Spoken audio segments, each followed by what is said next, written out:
Hello बच्चों, आप सभी का ऑनलाइन क्लासेस में फिर से स्वागत है।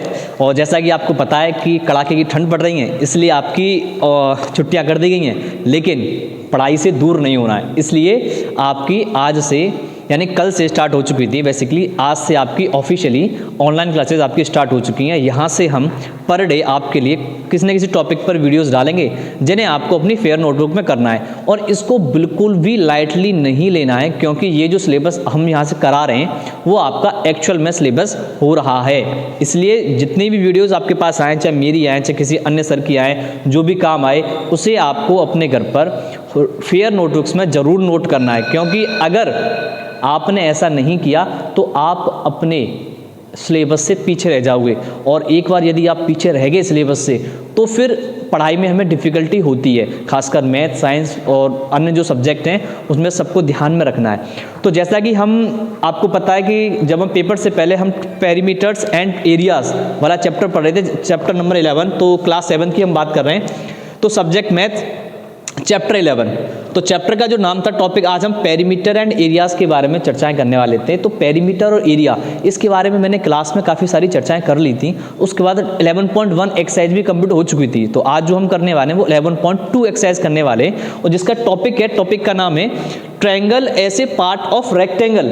Triangle as a part of rectangle, यानी कि क्या एक रेक्टेंगल का ट्रायंगल पार्ट हो सकता है, तो उसी के बारे में हम चर्चाएं करने वाले। जैसे कि आपके पास एक ट्रायंगल है ABCD, क्या है आपके पास एक ट्रायंगल है। इस ट्रायंगल से क्या हम इस ट्रायंगल, इस पूरे रेक्टेंगल को क्या हम ट्रायंगल में तोड़ सकते हैं? यस, तो आंसर इज यस। क्या करना है आपको, देखो सबसे पहले आपको क्या करना है कि मान के चलिए ये आपके पास क्या है, एक रेक्टेंगल है। क्या है? रेक्टेंगल। रेक्टेंगल के बारे में आप जानते ही हैं, ये वाली साइड जो 90 डिग्री की होती है ये L होती है, ये B होती है। इसे हम लेंथ कहते हैं, इसको हम ब्रेड्थ कहते हैं। बात समझ आ रही है? ये क्या है आपके पास? एक ट्रायंगल। इस ट्रायंगल को आपको क्या करना है?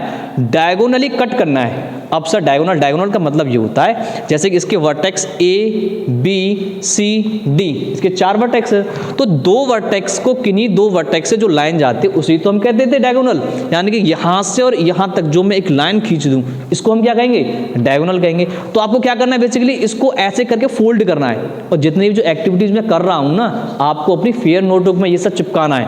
बात समझ आ रही है? ऐसा ही आप एक पेपर कट करेंगे स्क्रैप बुक का और एक रेक्टेंगल बनाएंगे, और उससे सिंपली आपको क्या करना है, इसको एकदम डायगोनली इसको मिलाना है। और मिलाने के बाद फिर आप देखोगे कि ये जो है, ये जो रेक्टेंगल है वो रेक्टेंगल अब 2 ऐसे पार्ट्स में डिवाइड हो चुका होगा। देखो अगर मैं इसको यहाँ जोड़ दूँ, अगर मैंने इसको यहाँ जोड़ दिया तो क्या ये मेरे पास पहले की तरह रेक्टेंगल नहीं हो गया?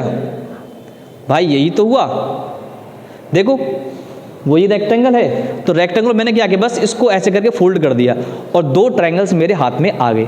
अब मुझे ये देखना है कि ये जो 2 ट्रायंगल हैं ये कॉन्ग्रुएंट हैं या नहीं। अब कॉन्ग्रुएंट वाला आपका जो कॉन्ग्रुएंसी वाला जो चैप्टर था वो अब मैंने आपको पहले ही पढ़ा दिया है, तो उसके बारे में आपको थोड़ी सी इंफॉर्मेशन रिकॉल करनी है। याद करो कि कॉन्ग्रुएंस क्या होता था। तो क्या अगर हम किन्हीं 2 शेप्स को एक दूसरे के ऊपर रख दें, एक दूसरे, और वो एकदम एग्जैक्टली सेम हो, क्या आप कह सकते हो जो पहला वाला ट्रायंगल है वो दूसरे वाले ट्रायंगल के एकदम ऊपर आ जाए? ऊपर आ गया। बस में आ रही है? इसकी लेंथ, ब्रेड्थ, शेप, साइज एकदम इक्वल है, यानी कोई कह ही नहीं सकता कि ये 2 हैं। ये तो सिर्फ एक है, लेकिन है कितने? 2 हैं। बात समझ आ रही है? तो इसका मतलब ये क्या है कि दोनों के दोनों ट्रायंगल आपस में क्या है? कॉन्ग्रुएंस है। क्या है? कॉन्ग्रुएंस है। तो वही हमें करना है। अब क्या हम इसका एरिया निकाल सकते हैं? अब हमारे पास 2 तरीके हैं कि सर अगर हमें इसका एरिया निकालना हो तो निकालने का सिंपल तरीका हमारे पास ये है कि हम रेक्टेंगल का एरिया निकाल लेते हैं पहले, और रेक्टेंगल का, देखो रेक्टेंगल का एरिया निकाल लेते हैं, और जो रेक्टेंगल का एरिया होगा उसका हम क्या कर देंगे? हाफ कर देंगे, तभी तो ट्रायंगल आ जाएगा। क्योंकि ये दोनों के दोनों जो बने हुए हैं वो एक रेक्टेंगल से ही तो आए हैं। बात समझ रही है आपको? ये दोनों के दोनों जो हैं वो एक रेक्टेंगल से तो आए हुए, ना तो मैंने इसमें कुछ भी पेपर कट किया, ना बाहर लेके गया, और ना इसमें कुछ ऐड किया। तो यानी कि अगर मैं एक रेक्टेंगल के दो हिस्से करता हूं और उस रेक्टेंगल का और दो हिस्से भी कौन से कॉन्ग्रुएंट वाले हैं, इक्वल वाले हैं, इनका एरिया क्या आने वाला है, एकदम इक्वल आने वाला है। तो मैं क्या करूंगा कि सबसे पहले सर आपने बोला है कि ये 8 सेंटीमीटर का है, ये 5 सेंटीमीटर का है, मैं सबसे पहले इसमें एरिया ऑफ द रेक्टेंगल लगाऊंगा। एरिया ऑफ द रेक्टेंगल क्या होता है, L into B, length into breadth होता है। 8 × 40, 8 × 5 = 40 सेंटीमीटर स्क्वायर इसका एरिया आ जाएगा सर, इसका किसका, रेक्टेंगल का एरिया आ जाएगा। अब आपने मुझसे पूछा है कि ट्रायंगल का एरिया बताओ, तो मैं क्या करूंगा, इस ट्रायंगल, इस पूरे रेक्टेंगल के एरिया में से 2 से डिवाइड मार दूंगा, यानी 40/2 तो कितना आ जाएगा, 20 सेंटीमीटर स्क्वायर। तो मेरे पास इसका क्या आ गया, एरिया आ गया 20 सेंटीमीटर स्क्वायर। और एक तरीके से देखो, the area of each triangle, यानी कि मेरे जो पर ट्रायंगल जो ईच ट्रायंगल है इसका एरिया निकालने का सिंपल तरीका क्या है, 1/2 एरिया ऑफ रेक्टेंगल। और हम यहां से ये भी सीख सकते हैं कि जो एरिया ऑफ ट्रायंगल का जो फॉर्मूला है वो कहां से आया, कैसे आया, तो वो बेसिकली ऐसे आया। उसका डेरिवेशन ये है, यानी यदि हमने किसी रेक्टेंगल को डायगोनली कट किया है और दो इक्वल कॉन्ग्रुएंट ट्रायंगल्स में उसको कट किया है, तो एरिया ऑफ ईच ट्रायंगल जो होता है हाफ ऑफ रेक्टेंगल होता है। कितना होता है, हाफ ऑफ रेक्टेंगल। तो हमने किया, लेकिन आप जानते हो कि रेक्टेंगल का जो फॉर्मूला था, एरिया ऑफ रेक्टेंगल का जो फॉर्मूला था वो L इंटू बी था। कितना था, L इंटू बी। तो 1/2। अब आपने हाफ क्यों किया सर, हाफ इसलिए किया क्योंकि मैंने ये 2 हिस्सों में काटा है, क्योंकि ये 2 हिस्सों में। तो 1/2 area of rectangle, 1/2 L into B, 1/2 base into height. अब जब हम ट्रायंगल में बात करेंगे तो इसको कह देते हैं सर, इस वाले हिस्से को कह देते हैं, इस लेंथ को कह देते हैं बेस। ट्रायंगल की बात कर रहे हैं, इस लेंथ को कह देते हैं बेस और इस ब्रेथ को कह देते हैं हाइट। बस इतना चेंज करते हैं, बाकी का वही है। तो 1/2 बेस इंटू हाइट। तो ये आपका मैंने सॉल्व करके रख दिया।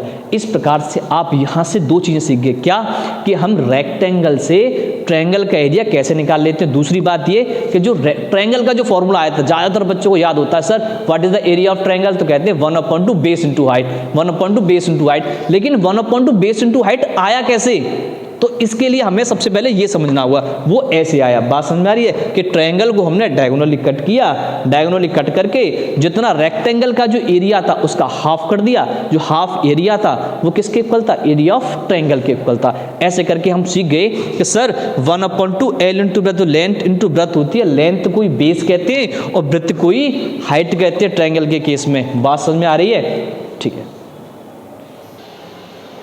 ओके, अब जो है पहले जो हमने सीखा वो ट्रायंगल, जो ट्रायंगल था वो किसका पार्ट था, रेक्टेंगल का पार्ट था। अब की बार जो हम सीखने वाले हैं वो जो ट्रायंगल है वो अब स्क्वायर का पार्ट है। और ध्यान रखो, जो भी मैं करा रहा हूं वो आपको अपनी फेयर नोटबुक में नोट करना है। बीच बीच में पॉज करके स्क्रीनशॉट लेते चलो, वहां से अपना बाद में फेयर कॉपी में करते चलना, या फिर पॉज करके अपनी फेयर कॉपी निकालो और उसमें नोट करते चलो। तो अब की बार क्या करना है, triangle as a part of square, square का पार्ट ट्रायंगल, यानी कि हमारे पास एक स्क्वायर है ABCD, यानी कि ये वाला हमारे पास एक स्क्वायर है, हमारे पास एक ये वाला स्क्वायर है ABCD। और सबसे पहले हम ये जानते हैं कि स्क्वायर क्या होता है, जिसकी चारों साइड आपस में इक्वल होती है और ये जो एंगल है वो कितने का होता है, 90 डिग्री का होता है। ध्यान रखना, चारों साइड तो रोम्बस की भी इक्वल होती हैं, लेकिन रोम्बस में और स्क्वायर में क्या अंतर होता है, रोम्बस का ये वाला जो एंगल है वो 90 डिग्री का नहीं होता, इसलिए उसे रोम्बस कहते हैं। और ये स्क्वायर क्यों है, क्योंकि चारों साइड तो इक्वल है ही, प्लस ये वाला जो एंगल है वो कितने का है, 90 डिग्री का है। अब हमें क्या करना है कि इस ट्रायंगल, इस स्क्वायर का ट्रायंगल पार्ट करना है। तो हमने क्या किया, इसको फिर से वही किया, डायगोनली इसको मिलाया और डायगोनली मिलाने के बाद ये कुछ ऐसे दो हिस्सों में टूट जाएगा। यानी कि आप देखो, ये रहा, ये हमारे पास पहले एक ट्रायंगल था और इस ट्रायंगल को हमने क्या किया, इसके 2 हिस्सों में तोड़ दिया। अब सर इसका एरिया हम कैसे निकालेंगे ट्रायंगल का, सिंपल वही करना है कि एरिया ऑफ ईच ट्रायंगल बराबर 1/2 साइड स्क्वायर। अब सर साइड स्क्वायर क्यों किया, वहां तो आपने L इंटू बी किया था। अरे तो भैया वो रेक्टेंगल था, ये स्क्वायर है, वो रेक्टेंगल का एरिया लेंथ इंटू ब्रेथ होता था, ये स्क्वायर है, स्क्वायर का जो एरिया होता है वो साइड इंटू साइड होता है। तो 1/2 साइड का स्क्वायर किया तो 1/2, अब साइड कितनी है, 10 मीटर 10 मीटर 10 मीटर 10 मीटर। तो ये हमने सॉल्व किया और सॉल्व करके हमारे पास आंसर कितना आया, 50 मीटर स्क्वायर आंसर आया। अच्छा चलो ये तो ठीक है। अगर मैं इसके 4 हिस्से कर दूं तो अगर मैं इसको और फोल्ड करके 4 हिस्से कर दूं, तो 4 हिस्से करूंगा तो ये भी तो मेरा एक ट्रायंगल हो जाएगा। अब मुझे इसका एरिया निकालना हो तो क्या करूंगा, तो भैया इस वाले ट्रायंगल के आपने कितने हिस्से करे, 4 करे। कितने करे, 4। पहले हमने कितने करे, 2 करे थे, तो हमने यहाँ हाफ लगाया। अगर हम इसके 4 कर दें तो हम यहाँ पर लगा देंगे 1/4। कितना लगा देंगे, 1/4। और 1/4 लगा करके सीधा सीधा हम आंसर निकाल लेंगे। बात समझ में आ रही है? ऐसे करके आप आंसर निकाल सकते हैं। और ये सेम एक्टिविटी आपको मिलने वाली आपकी 11.2 एक्सरसाइज के क्वेश्चन नंबर 1 में। वहां के सारे क्वेश्चंस ऐसे ही होने, कुछ नहीं करना है, घर पर बैठे बैठे पेपर ही वेस्ट कर लो, कुछ पुराने पेपर निकाल लेना कॉपियों की और सिंपल ऐसे फोल्ड कर करके सीखना है। जब भी तो हम सीखेंगे कि एक बार स्क्वायर लिया, उसके 2 हिस्से करे, उसके 4 हिस्से करे और उनको एरिया निकाला। बात समझ में आ रही है? पॉज।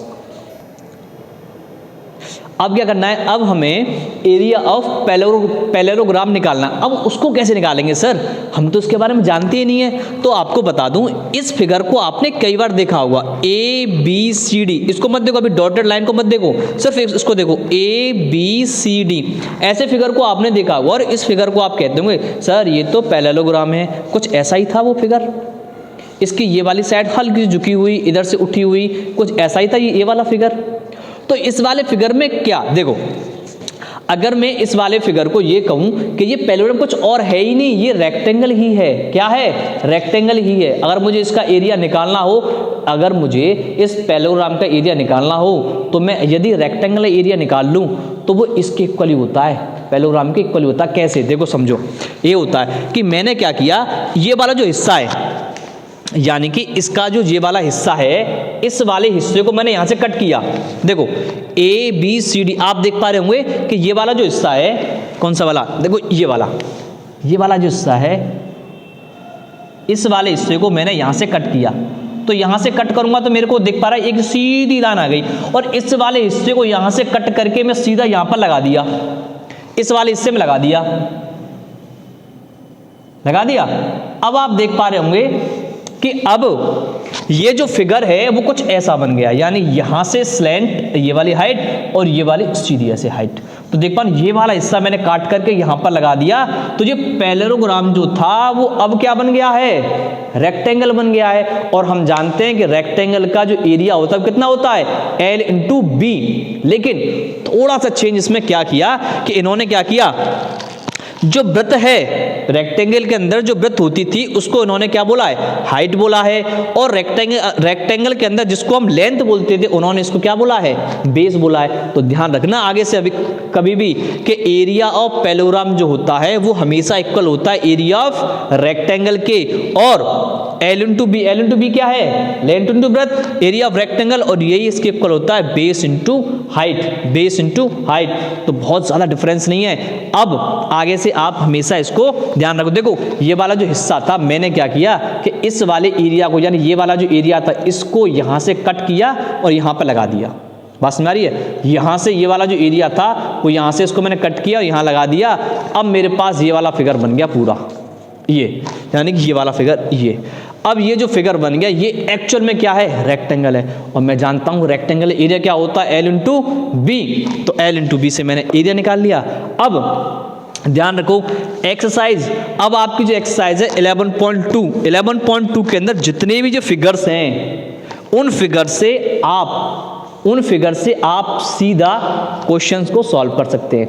यानी कि आप 11.2 को अब इस वीडियो को पूरी को देखो, अच्छे से समझो और अपनी फेयर नोटबुक में इसको नोट करो। और नोट करने के बाद सिंपल 11.2 एक्सरसाइज के ये सारे के सारे क्वेश्चंस लगाओ।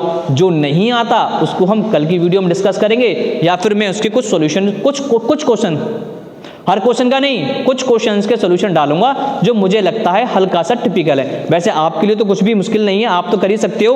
बाकी का अब मिलते हैं आपकी अगली वीडियो में। और ये जितना भी काम कराया जा रहा है, जैसे ही आपके स्कूल खुलेंगे इन सबको फेयर नोटबुक में चेक करा जाएगा और आपसे पूछा भी जाएगा। इसलिए बहुत अच्छे से ध्यानपूर्वक पढ़ें, ध्यानपूर्वक देखें। Best of luck for you.